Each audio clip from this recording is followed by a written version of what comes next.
สบายดีพี่น้องมื้อนี้เฮาก็สิมาเฮ็ด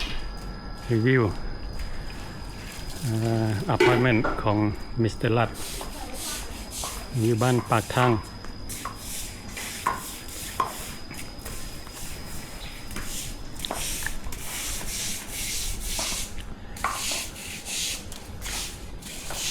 น้องนี่เข้าไปเบิ่งข้างในได้บ่สิถ่ายรีวิวให้FC เบิ่งว่าห้องเช่าราคา 5,000 บาทเป็นแบบใดเนาะเพิ่นก็มีหลายห้อง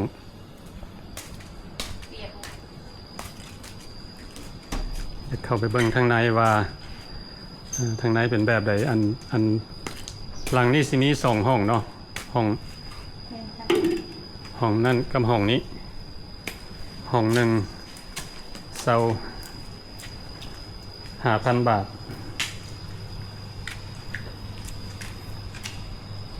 เข้ามาเบิ่งข้างในว่าเป็นแบบใดเพิ่นก็สิมีห้องนอนอันนี้น้องมีหาก็อนามัยแล้วเนาะเพิ่นเปลี่ยนผ้าปูนอนใหม่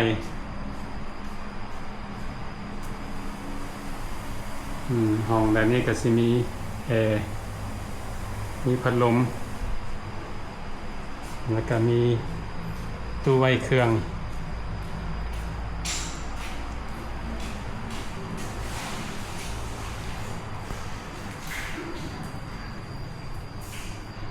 แล้วทางในนี่เพิ่นก็สิมีตู้เย็นมีพัดลม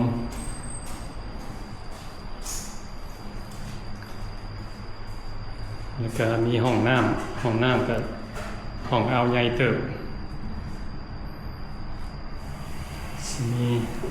อ่างล้างน้ำมีทอยเล็ตมีชาวเวอร์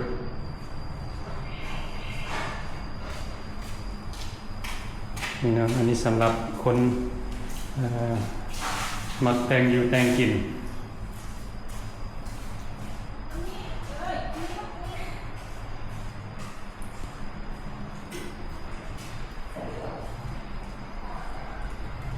นี่เด้อสำหรับคนอยู่2ผัวเมียหรือว่า2คนอยู่น้ำกันได้ส่วนหลายอยู่ลาวนี่มียิงอยู่น้ำกันเพิ่นก็นอนห้องเดียวกันเนาะเตียงหนึ่งนอนได้2คน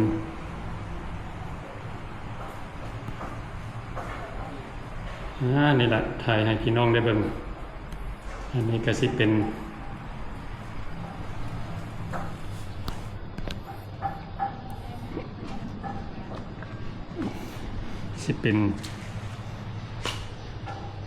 ห้องแถวบ่หรือว่าอพาร์ตเมนต์เพิ่นเอิ้นเฮาก็บ่ฮู้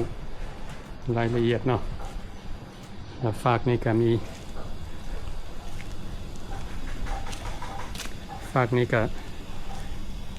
เดือนละ 5,000 บาท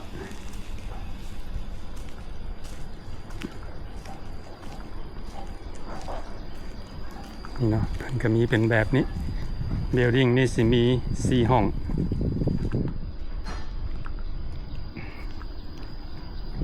อยู่ฝากนั่นมี2ห้องฝากนี้ก็2ห้องห้องละ 5,000 บาท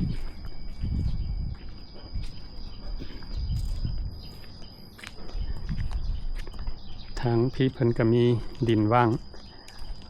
คิดว่าอนาคตข้างหน้าเพิ่นก็สิสร้างขึ้นอีก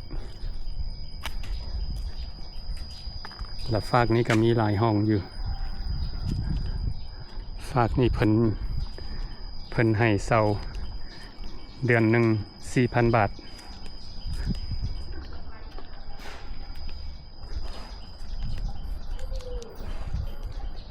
ทางนี้ก็มีหลายห้อง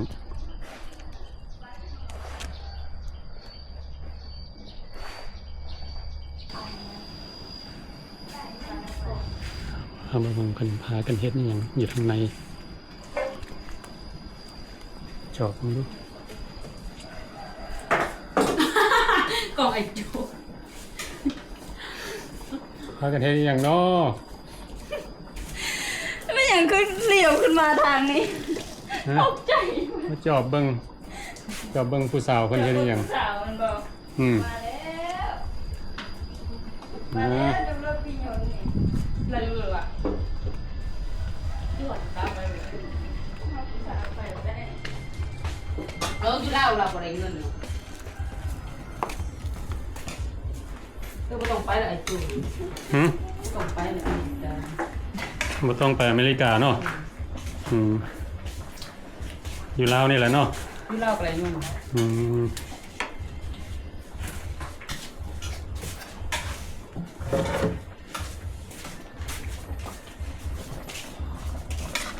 เฮ็ดอหย่างกินวันนี้น่ะ ออกป่า เพาะปลามันจะแซ่บเว้ยเพาะปลา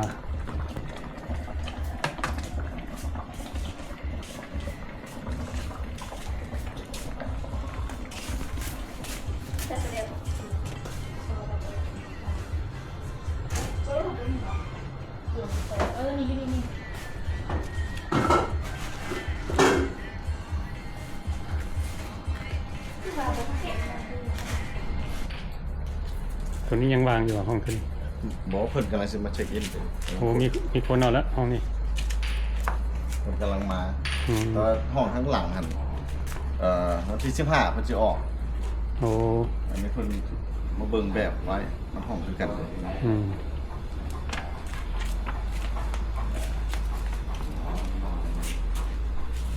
เท่าไหร่เนี่ย 5,000 บา บา ท ท พันห้องหนึ่งต่อเดือน เดือนหนึงจ่ายเงิน แล้ว เนาะ ค่าน้ำกับค่ากินเนี่ยฟรี โอ้มีค่าน้ำค่ากินกับฟรีอีก มีแต่ค่าไฟจะจ่ายตามคอมพิวเตอร์ ค่าไฟจ่ายเองเนาะเด็กแกตาลัด ไอ้รับใจดีไอ้ปลาไปเปิดเราจะตื่นมา ครับนะนี่นอนปลาที่กี่เป็นที่นอนรัดป้านี่นะนอนอันทางสบายเข้าไปมองไปสิแหละ ก็สบาย ไป ไม่มะม่วงมะเมืองกินได้คนไทย บางเมืองกินฟรีมันว่า คนไทยก็กิน คนไทยมันมีปลูกไว้ให้ข้าวมันกินได้อยู่ ข้าวมันกินได้ฮกหนาทุกคนไทยแต่เนี่ยพวกมันกำลังตัดเนี่ย เดี๋ยวไอ้มันชอบห้องไทยเด้อเดี๋ยวเด้อมาเอาพี่ยางมาพี่ลูกห้องนี้วาง มันห้องละ14สิบาท ได้ เนี่ยมาเนี่ยผม เพิ่นก็สิมาเซาบ่เพิ่นก็สิมาเซาห้องบ่ ผู้ใด เพิ่นน่ะนะ อันนี้เราซ่อมห้องให้หลานลูกหลานแล้ว โอ้เซาห้องให้หลานสาว ถูก นั่นไหนบ้านเขาลองไปก่อนเราพูดมาปรับเจ้านี่วัยรุ่นนี่ถึง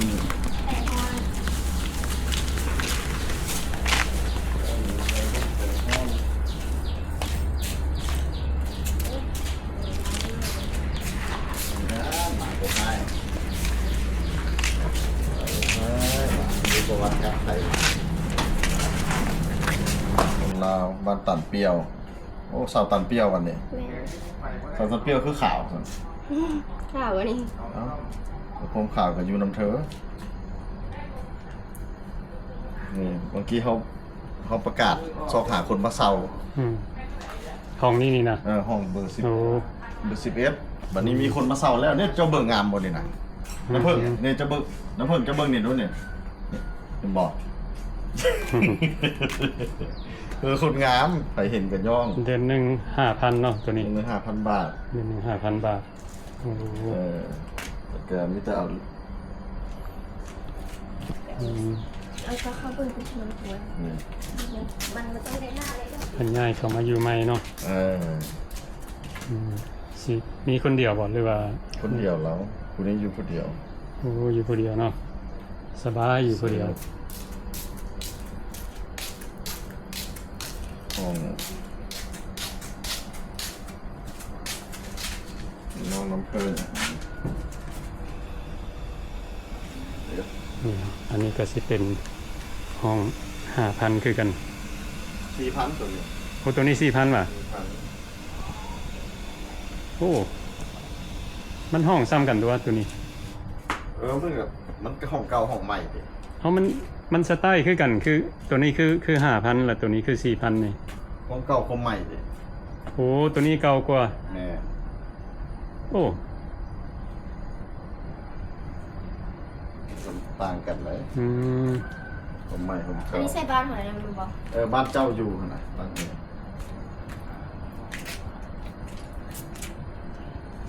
ห้อง4,000 ตัวนี้4,000ของเก่า อืม ของใหม่5,000 หาก แต่ แต่ ว่า ว่า จ่ายเป็นกีบก็ได้จ่ายตามเลทธนาคารของมือจ่าย อืมใช้เป็นเงินบาทกับพอดี ใส่เลยบอก พอดี ใส่ 5,000 ก็ได้เป็นผู้ใส่ก็ได้ ใส่เลย เออฟังโอ้มือนี้ฮอนเอาหลาย อืม มันอยู่เมียนเพดอกน้ำหัวไฟบงมาแล้วดอกไฟขาดบอกไอ้มาแต่งให้ฟรีก็นอนอย่างน้อยหักกว่า19โอเคต่อไป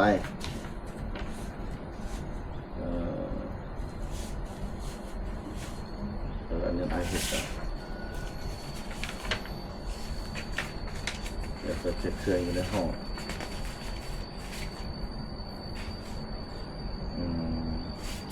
เป็นนี่นี่ซื้อน้ำสกุลแล้วก็เอาเบอร์ WhatsApp ใส่โอ้ฮอตโจสนใจเฮ็ดห้องแถวบ่ หึ เฮ็ดห้องแถวมันเฮ็ดธุรกิจเสือนอนกิน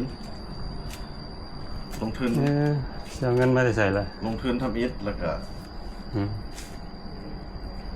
โอเคแล้วนะมันฮอดมือไวเดี๋ยวมื้อเดียวปุ๊บ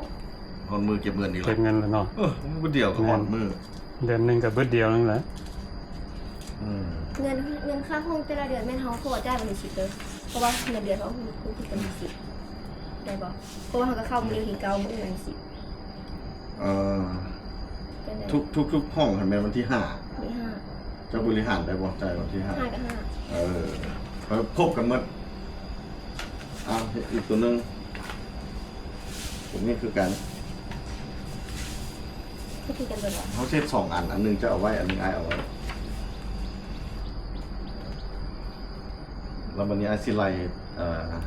แต่มื้อนี้ไปหาวันที่5แล้วมันบ่เป็น30 มื้อโอเคมื้อนี้วันที่9เป็น26 มื้อไล่ออกแต่26 มื้อนั้นบัดทอดวันที่5ปุ๊บเราจะไอซิมาไล่ใหม่เต็มเดือนเลยวันนี้ทุกวันที่5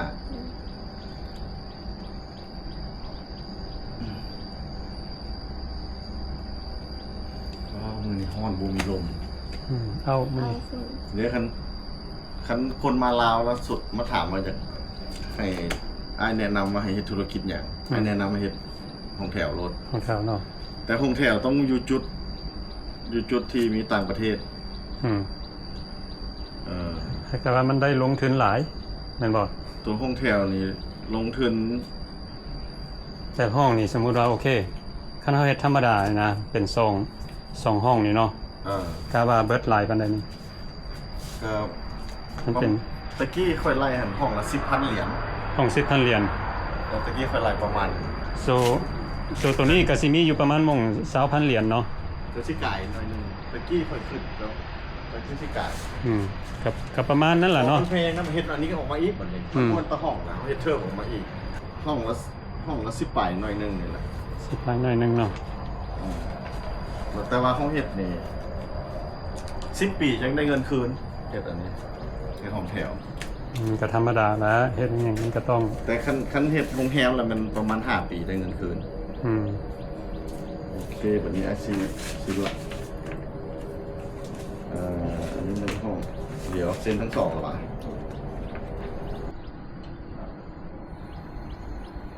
คือจังไดมาอยู่อันอพาร์ตเมนต์นี่ มันมีอะไรหลับใจดี อยู่ใกล้บอลเฮ็ดเวียกบ่ แม่นใกล้บน ทำยิดมันตรงมันใกล้บอลเห็ด เออ เรียก ได้สบายเลย อืม ใกล้ เกิดเขาอยู่แบบครอบครัวอยู่เนี่ย เพราะตอนนั้นก็ไอ้หักกันจะต้องเป็นอย่างนี้อยู่ตัวนั้นคนนั้นก็ตัวนั้น ตัววันที่10วัน หน้าตัวเดียวตัวน้อยนะตัวเป็นหน้า วันที่15นี่มีห้องข้างหลังก็สิออกเดี๋ยวมันมีหมู่จากเสาไปเข้าไปจดเช็คเครื่องในห้องแบบนี้มีเช็คเครื่องในห้องได้โจ โอ้ เออ เช็คสำหรับหยัง เดี๋ยวเขาเช็คว่ามีพัดลมจักหน่วย โอ้ ดอกไฟจักหน่วยโต๊ะจักอัน ว่ามีหยังเนาะ ทำเพลงไอ้แปลงให้มิตรวันยาสวยมันเสีย ทำเพลงต้องบอกไอ้มันแปลงให้แต่ถ้าเสียเราได้แทนคืน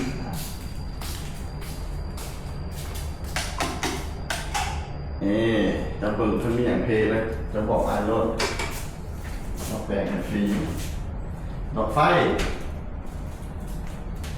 1 2 3 4 5 6ทั้งข่ายแล้วก็มีดอกไฟด้วยเจ็ดบอลเปิดอยู่นี่แหละเนี่ยดอกไฟมีเจ็ด อืม พัดลม1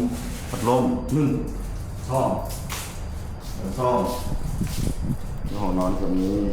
แอร์นิดนึงดูดละลูกบิดประตู1 2 3 โอ้โหไล่เบิดทุกอย่าง ไอ้ขอนอีออกเป๊ะ3 อืม อะไรลูกกุญแจเอาน้องน้ำเพิ่นลูกกุญแจกับมีห้องนี่อันนึง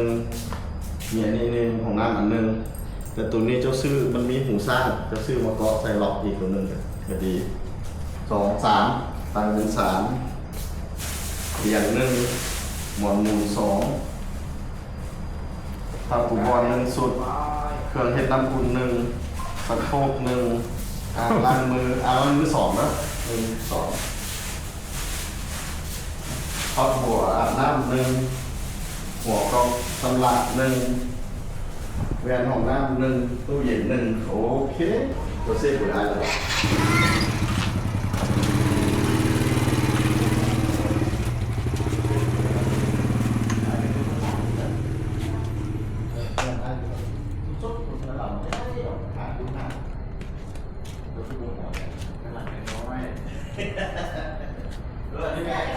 นี่เป็นแม่ซาม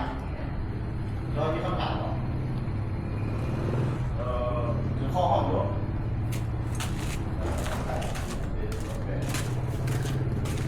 อันนั้นก็สิเป็น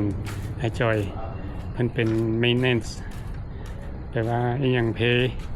อยู่บริเวณนี้เพิ่นแปลงเบิดเนาะเพิ่นเป็นผู้แปลง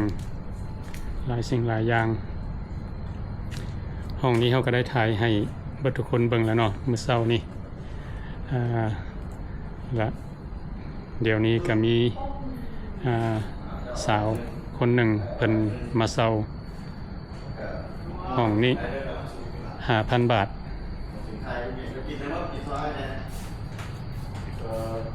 กินเยอะโอ้ไอ้กำลังซุกเดี๋ยวนี้น่ะกินช่อยแน่อยู่เทิงนี่ไม่เมียนกันเขาจะเห็ดหักแต่ว่าคันนี้คนปิดได้ให้ไปปิดเอานี่ที่เหยื่ออยู่นี่น้ำผึ้ง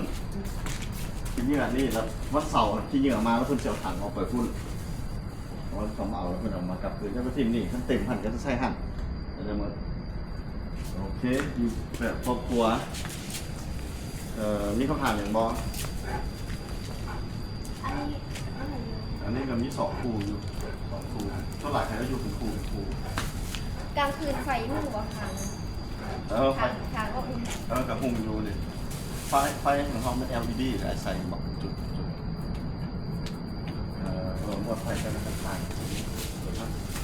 างที่ก็เป็นของเจ้าได้หมดแล้วโอเคมีคำถามอย่างอีบอ นี่จะมีว่าคันนี้อย่างเขาบอกว่าใช่จะทางบอก อันน่ะรหัสได้ระบอก เป้าแปด เจ้าเป็ดโตเจ้าลิ้นเลยสบายนี่เดี๋ยวต้องหับเด้อคนงาม เอาไว้ให้อยู่ใน อืม ปล่อยกะทำดิ เด็กคอยเจ้าชวนก็หันเอาเลย บัดนี้เต็มเบิดแล้วเนาะห้องนั่นบ่ เต็มกันแล้ว เต็มเบิดแล้วอันนี้ก็สิเป็นห้องสุดท้าย แล้วรถเอาไว้ใส่ เจ้ารถหยังโอ้รถเนี่ยมันนอกจะมีโซ่ต้องใส่โซ่ใส่นี่นี่เห็นบ่เพิ่นจะจอดไหมหันจะมีโซ่บ่จะมีอะลามรถวะมันคนมันเหน่งเผื่อมันดังคือของเราหัน กันขโมย เจ้าไปใกล้หันมันดังกว่าได้ของเราเราซื้อมาใส่ เขาบอกกันได้อยู่คนเดียวอ่ะจะข้อมาเพื่อนกันได้ข้อ เจ้า โซ่จะ หาซื้อโซ่มาโซ่กับซื้อโซ่มากับมาล็อกใส่นี่แล้วก็ซื้ออีกอันหนึงใส่นี่น้ำจะไปอยู่ห้องโอเคแล้วอันวันที่5ได้เจ้าเข้าใจแล้วที่26มื้ออะไร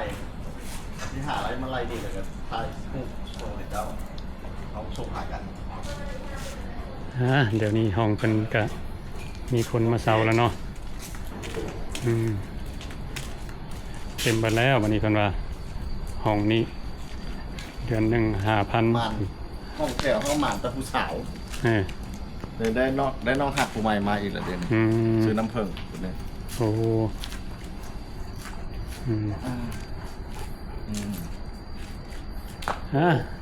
ห้องแถวเก่าเขาจะบ่ให้กินหมกม่วงเธอว่ะ บอก เขาบ่ให้เย็ดหมกไม้ของอ้ายกินซอยอ้ายแน่ มีหลายต้นอีกเนาะหมกม่วง โอ้มากเนี่ยก็กินได้อยู่นี่ ข้างบ้านหลังบ้านหน้าบ้านเต็มแต่ต้นหมกม่วงของ กิน เพิ่น ซอยอ้ายแน่อยู่นี่กินได้หมดมีแต่ให้ระมัดระวังยามขึ้นเอาหั่นแหละยันตกยันหยังมะพร้าวก็กินได้คือกันอันนี้เห็นบ่แต่บ่ให้ขึ้นให้แม่นเอาเห็นบ่ โอ้ มะพร้าวสรุปกินได้หมดมาอยู่น้ำอ้ายนี่หัวสิงไข่ก็เฮ็ดให้6นานละของไทยมี6นานหันก็มีหัวสิงไข่ กินได้เบิดเนาะ ได้หมดซอยแน่สมซื้อมิสเตอร์รัดใจดี แต่ว่ามาแต่ผู้สาวของแถวเขานี่คือเจ้าเห็นแหละ มาแต่ผู้สาวเนาะ นี่แต่ผู้สาวมาอยู่ โอ้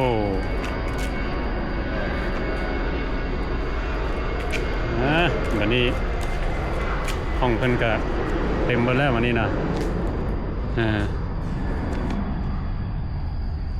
โอเคอันนี้มันใบสัญญาเศร้าเนี่ยเราก็ต้องได้เห็ดกลางจบเจือได้เศร้าแล้วก็มี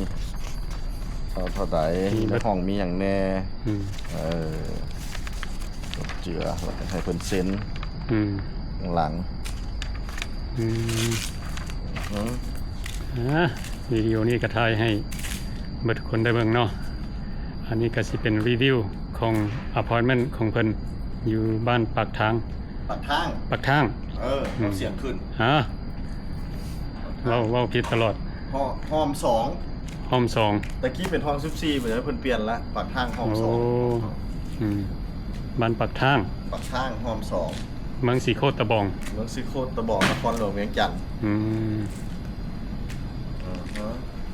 โอเคดีแต่มีตลาดอยู่ใกล้นี่เองตลาดใหญ่โชคดีสำคัญต้องมีตลาดอยู่ใกล้แต่เจ้ากันย่างเป็นตลาดของรถย่างไปก็ได้เนาะนี่ว่าเขาโชคดีนี่ว่าตลาดมันเปิดทีหลังที่ต้องทำน้ำเพิ่มเซฟซื้อได้ไหมเราบอกโอเควิดีโอนี้ก็รีวิวให้เบิดทุกคนได้เบิ่งเนาะอันนี้ก็สิเป็นอพาร์ตเมนต์ของมิสเตอร์รัดใจดีห้องเพิ่นก็เต็มหมดละวันนี้เฮาก็สิได้จบคลิปนี้ไว้สำนี้ซะก่อนเนาะแล้วก็เป็นจังไดก็ขอบใจเบิดทุกคนที่เข้ามาเบิ่งวิดีโอของเฮา